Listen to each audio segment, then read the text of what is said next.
Is it a negative if you're a kid and you're eating a lot of junk food, you're staying up late because you're whatever, playing video games all night, but you've got all this energy all day and you're active.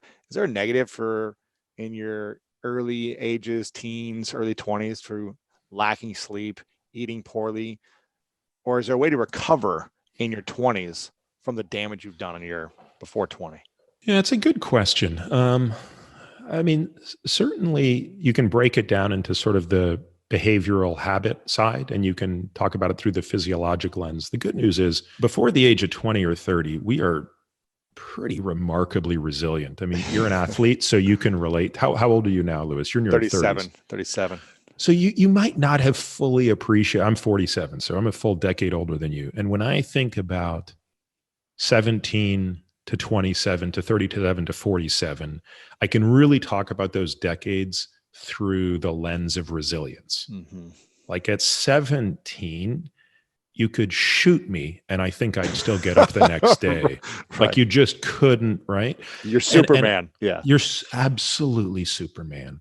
And I don't know. I feel like the first observation of not being Superman for me kind of kicked in about 42 ish, about 5 years ago, was the first time I was like, oh, so this is what people talk about, right?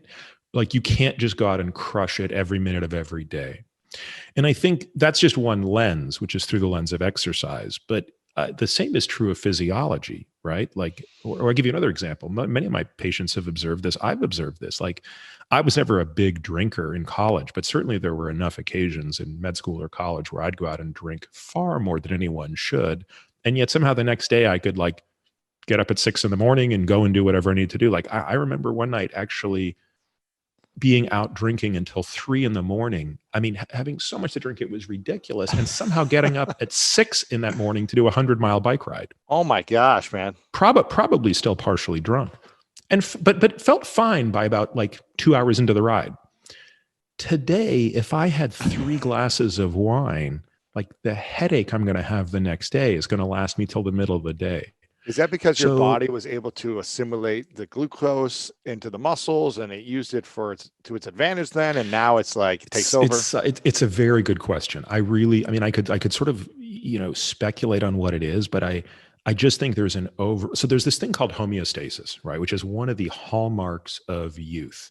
And it's one of the hallmarks of aging. And, it's the ability to, or it's our lack of homeostasis. We lose this ability to get the body back into the zone of optimal performance. So everything about the human body is very particular. For example, take pH, which is the amount of acidity in our body. We're so highly regulated, like our body really needs to be at a pH of 7.4.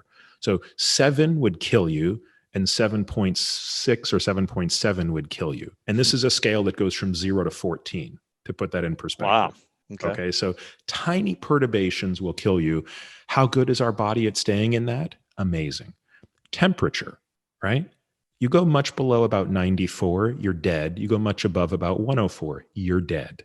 How good are we at staying in that range? Oh, I mean, good. I mean, we generally stay within a 1.5 degree band. So this homeostasis thing is amazing. It gets weaker and weaker as we get older. And so your ability to tolerate bad food, bad sleep, sedentary behavior, more stress, all those things, it just gets weaker and weaker and weaker. And I think it declines non-linearly. So again, what you experience as a decline between 30 and 40, it's bad. 40 to 50, yeah, that's worse. 50 to 60, you can fall off a cliff.